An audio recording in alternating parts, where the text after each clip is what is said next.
राम के नाम पर वोट मांगने वालों का राम नाम सत्य बोल लीजिए या रामबान इलाज बोल लीजिए, दोनों हो चुका है कि देश देश की जनता की आवाज से चले, ना कि सरकार की आवाज से चले, ना कि प्रधानमंत्री मोदी के मन की बात से चले। कि ये देश संविधान का देश है। कि राम के नाम पर वोट लाना चाहते थे, कि मंदिर के नाम पर वोट लाना, उसी फैजाबाद में उनको करारी शिकस्त मिली है और ये जनता की जीत है। और ये हमारी सरकार बनने जा रही है, जो एनडीए की सरकार बनने जा रही है, उसमें डर मौजूद है। उस डर को और ज्यादा करने के लिए हमें सड़कों पर और पुरजोर ढंग से निकलना पड़ेगा। स्मृति ईरानी यही है। स्मृति ईरानी, इस देश की जनता ने स्मृति ईरानी को जवाब दिया। जिस तरह का घमंड था उनमें, चाहते थे कि सिर्फ धर्म के नाम पर हम जीत जाएंगे, सिर्फ मोदी जी के नाम पर जीत जाएंगे, तो देश की जनता इतनी बेवकूफ नहीं है। इस देश की जनता ने बताया कि इस देश में लोकतंत्र को कायम रखने के लिए इस देश की जनता खड़ी है, तैयार है, तैनात है। और इसके उसका जवाब ये मिलता है 4 जून को, कि जहां पे जो सपने सजाए थे वो पूरी तरह से चकनाचूर इनके होते हैं। एक तरफ संविधान होता है और दूसरी तरफ देखते हैं आपकी मंदिर के नाम पर, धर्म के नाम पर, सांप्रदायिकता के नाम पर चाहते थे वोट डालना। लेकिन लोगों ने बता दिया कि ये देश संविधान का देश है। और वही जगह कि जहां पर आप देखिएगा कि एक उदाहरण हमारे सबसे करीब आता है कि जिस नाम से चाहते थे कि राम के नाम पर वोट लाना, चाहते थे कि मंदिर के नाम पर वोट लाना, उसी फैजाबाद में उनको करारी शिकस्त मिली है। और ये जनता की जीत है और ये हमारी जीत है।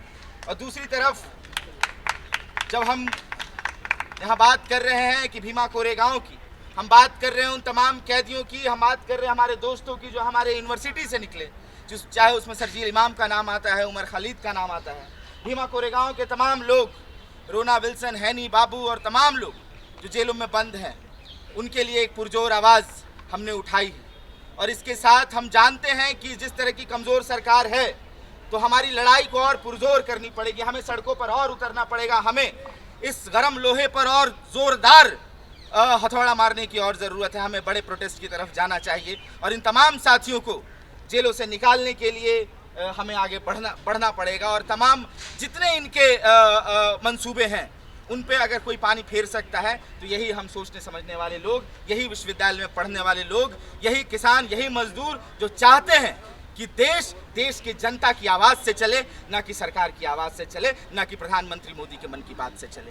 तो ऐसे लोगों की हमें बहुत ज़रूरत है, ऐसे लोगों की। और आज देख भी रहे हैं कि कई साथियों को जेलों से छोड़ा भी गया है। एक डर है सरकार में, जो नई सरकार बनने जा रही है, जो एनडीए की सरकार बनने जा रही है, उसमें डर मौजूद है। उस डर को और ज़्यादा करने के लिए हमें सड़कों पर और पुरजोर ढंग से निकलना पड़ेगा। भीमा कोरेगांव के लिए, अपने तमाम साथियों के लिए जो जेल में बंद हैं, सर जिस तरह से बता रहे थे कि आज जो साथी हमारे जेल में कैद हुए हैं, तो इन सब के लिए हमारी आवाज़ को सड़कों के जरिए और उठाने की ज़रूरत है। शुक्रिया। इनकलाब जिंदाबाद। साथी धनंजय ने जिस तरह से बात रखी कि जो राजनीतिक बंदी का मुद्दा है, ये इलेक्शन से जुड़ा हुआ मुद्दा कभी नहीं रहा इस देश में। आज 70 साल से भी ज़्यादा इस देश में ये चुनावी प्रक्रिया चल रही है। आज भी ये 2024 का इलेक्शन हुआ है, इसमें एनडीए, इंडिया अलायंस, लेकिन यहाँ पर यूएपीए, एनआईए, राजनीतिक बंदियों की बात कहीं नहीं है, ना विपक्ष में है और पक्ष की तो दूर की बात है। तो जो राजनीतिक बंदियों का मुद्दा है, इसको हमको जोरदार तरीके से आगे लाने की ज़रूरत है, ताकि हम जो इस देश के प्रोफेसर हैं, मानवाधिकार वकील हैं, उनकी रिहाई के लिए एक मजबूत आंदोलन, और यूएपीए जो एक ड्रैकोनियन लॉ है, काला कानून है, जिसमें नाम मात्र लगाने से ही 3-3, 4-4, 5-5, अरे भीमा कोरेगांव केस में 6 साल, और जब टेररिज्म, आतंकवाद का मुकदमा किसी मुस्लिम पर लगता है तो कम से कम 15 साल उसको जेल में रखा जाता है, और फिर बोलते हैं कि उनका एक्विटल हो गया है, गलती से पकड़ लिया था। तो एक इंसान की 10 से 15-15 साल की ज़िंदगी तबाह कर देते हैं और फिर बोल रहे हैं कि गलती हो गई। और जब ये गलती हो जाती है तो पुलिस या फिर कोई इंटेलिजेंस एजेंसी हो, चाहे एनआईए हो, एनआईए का इसमें सबसे ऊपर नाम है।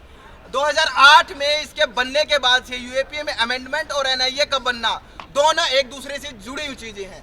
मोदी सरकार के आने के बाद एनआईए ने जिस तरह से रुख किया है, देश भर में जिस तरह से बड़े बड़े गिरोह के नाम पर मुस्लिमों को टारगेट किया है, आतंकवाद के नाम पर, देश भर में इतने ऐसे बड़े बड़े प्लान के नाम से डिक्लेयर कर करके इतने लोगों को अरेस्ट किया है, जिसमें उनका कोई मतलब नहीं है, और बाद में सब लोगों को छोड़ दिया गया इसी ग्राउंड पर कि उनके खिलाफ कोई एविडेंस नहीं था।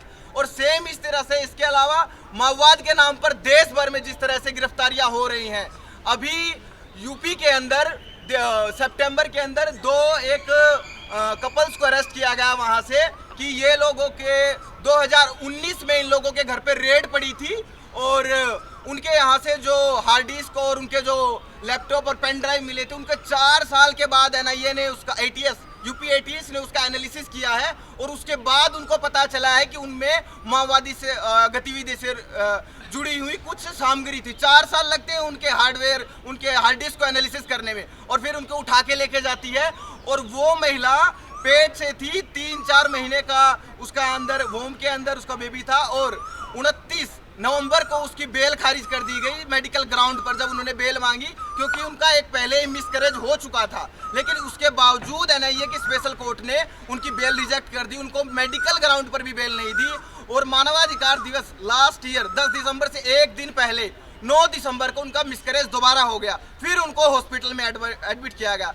तो ये जिस तरह से एनआईए का और जो अलग अलग जो स्पेशल कोर्ट भी बनी है एनआईए के नाम पर बनी है, और यूएपीए का रुख दिखाता है कि किस तरह एक बच्चे को पेट में भी मार सकता है। इनमें मानवता नाम की कोई चीज नहीं है।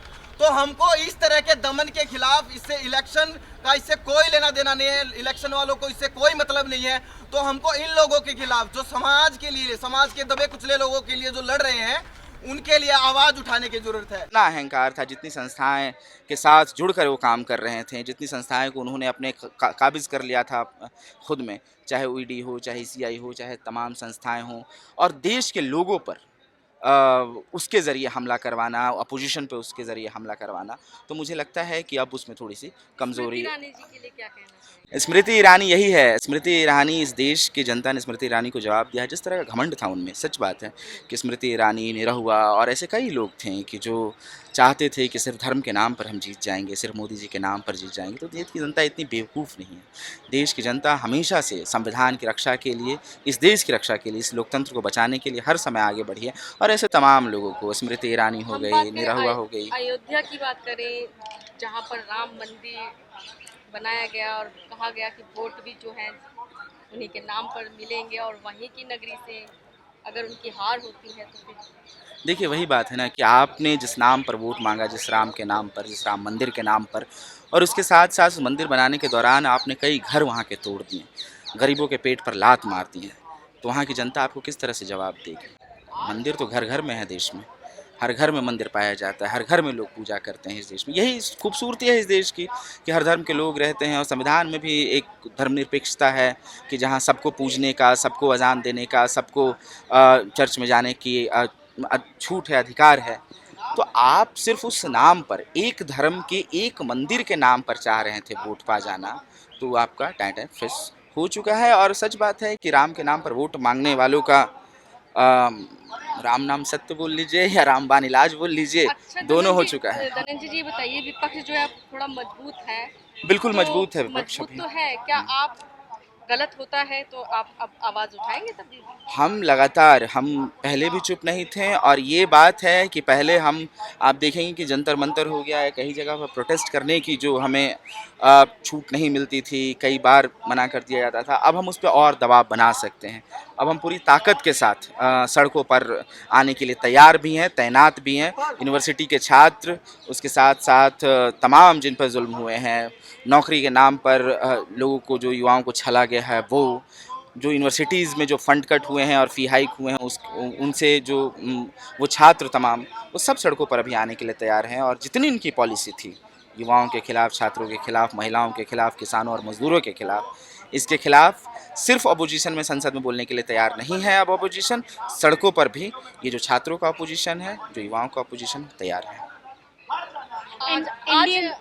आज क्या प्रमुख मांग रहेगी आप? आज हमारी प्रमुख मांग यही है कि देश में जितने दमनकारी कानून के ज़रिए लोगों को, एकेडमिशियंस को, प्रोफेसरों को जेलों में बंद कर दिया गया है, युवाओं को जेलों में बंद कर दिया गया है, उनको निकाला जाए, उनको जेलों से छोड़ा जाए, और संविधान के नाम पर देश चले। और उसके साथ साथ जिस तरह से ट्रायल नहीं किया जा रहा है, ट्रायल नहीं हो रहा है, और यही बात है कि बार बार जुल्म करने के नए नए तरीके, मतलब ये तरीके अपना रहे हैं ये, तो उसके खिलाफ हम यहाँ पे खड़े हैं। धनंजय, एनडीए में अब नीतीश कुमार आने की पूरी तरीके से संभावना बन गई। क्या लगता है एक लंबे समय से जो स्पेशल जो है एक पैकेज की बात बिहार के लिए की जाती है, क्या वो मांग रखेंगे या रखनी चाहिए? नीतीश कुमार कितने मजबूत होंगे एनडीए में जाकर, ये बिल्कुल ही अलग बात है कि नीतीश कुमार यहाँ भी बीजेपी के साथ रहते हुए भी कोई ऐसा काम नहीं कर दिए कि जिससे बहुत उन पर भरोसा है लोगों का, छात्रों का, युवाओं का, बिहार के लोगों का। तो इतना ही भरोसा है कि जो ज़्यादा जुल्म कर रहे थे उसमें एक थोड़ा सा माइल्डनेस आएगा, इसी बात का बस भरोसा है। पॉलिसी के लेवल पर नीतीश कुमार कितना कर पाएंगे ये अभी तक नहीं कहा जा सकता। इसलिए भी नहीं कहा जा सकता है कि नीतीश कुमार कोई चमत्कार नहीं कर दिए हैं अभी तक बिहार में रहते हुए भी कि उनसे बहुत भरोसा है लोगों का। अच्छा, वो समर्थन दे भी देते तो क्या लगता है कि आगे चल के वो पलटी मार सकते हैं? समर्थन दे दिया उन्होंने एनडीए को है अभी तो। हाँ बिल्कुल, नीतीश कुमार का मतलब इतिहास ये है, भूत ये है, तो मुझे लगता है कि आने वाले भविष्य में भी वो इसको आजमाएंगे, क्योंकि अब जो जिसकी कह लीजिए कि हाँ प्रवृत्ति रहती है उस हिसाब से लोग अपना दिखाते हैं। जैसे गिरगिट का प्रवृत्ति होता है रंग बदलने का, और अलग अलग जानवरों का अलग अलग तरीके का, तो उसी तरह नेताओं का भी है, जिसमें नीतीश को बाबू को लेकर इतना कह रहे हैं, नायडू बाबू पे क्या कहना चाहिए? बिल्कुल, नायडू बाबू भी शुरुआत में ही बोले कि वो पहले भी एनडीए के खिलाफ रहे हैं, मोदी के खिलाफ रहे हैं, और मुझे लगता है कि वक्त की ज़रूरत यही है कि इंडिया गठबंधन के साथ आकर देश में एक सरकार बनाने की। और इसके साथ साथ है कि छात्रों और युवाओं की तरफ से भी बहुत ओपन लेटर लिखे जा रहे हैं इन दोनों नेताओं को कि साहब आप आइए इधर, क्योंकि हम पर इस 10 साल में जो हुआ है वो आपने भी देखा है, आपने भी जाना है। तो नीतीश और चंद्रबाबू नायडू दोनों से यही सवाल है कि आपको देश के संविधान के पक्ष में खड़ा रहना पड़ेगा। धनंजय, एक लास्ट क्वेश्चन है मेरा। जिस तरीके से उत्तर प्रदेश में भारी संख्या में सीटें हैं लेकिन वो हार गए हैं उत्तर प्रदेश, तो क्या इससे योगी जी की छवि धूमिल हो रही है? योगी जी की छवि पहले भी बहुत अच्छी नहीं थी। कोई बहुत अच्छी छवि योगी जी की हम कैसे कह सकते हैं, जो मुसलमानों के घर पर बुलडोज़र चला दे रहे हैं, गरीबों पर इतना हमला करवा रहे हैं, जो भी उनके खिलाफ कुछ बोल रहा है उसको जेलों में बंद कर दे रहे हैं। यूपी में जिस तरह का गुंडा राज उन्होंने बना रखा है, जिस तरह से अनसेफ हो गया है पूरी तरह से यूपी, जिस तरह यूपी में ही कैसरगंज से ब्रिजभूषण सिंह जैसे लोग आ रहे हैं, तो योगी जी की छवि वैसे भी बहुत पहले से अच्छी नहीं है। उनके समर्थकों के बीच में उनकी छवि पे कोई असर पड़ेगा? क्योंकि वो 43 सीट आ रहे हैं। पढ़नी चाहिए, मुझे लगता है कि पढ़नी चाहिए कि योगी जी जैसे उनके महान नेता के संरक्षण में, उनके अंडर में इतनी सीटें हारे हैं, तो मुझे लगता है कि उनके जो भी इतने भी कार्यकर्ता हैं उनको समझना चाहिए कि ये नेता आपका नेता नहीं है, ये नेता आपके पक्ष का नेता नहीं है। तो योगी जी जैसे लोग को मुख्यमंत्री के पद से हटाना चाहिए, उनको इस्तीफा देना चाहिए यूपी के पक्ष में। नेशनल दस्तक की आपसे गुजारिश है कि अगर इसको बचाना चाहते हैं तो नेशनल दस्तक को सब्सक्राइब करने के लिए रेड कलर के सब्सक्राइब बटन को दबाएं, फिर बेल आइकन की घंटी दबाएं। नेशनल दस्तक को बचाने के लिए बहुत जरूरी है कि हर खबर को शेयर करें, लाइक करें, कमेंट जरूर करें।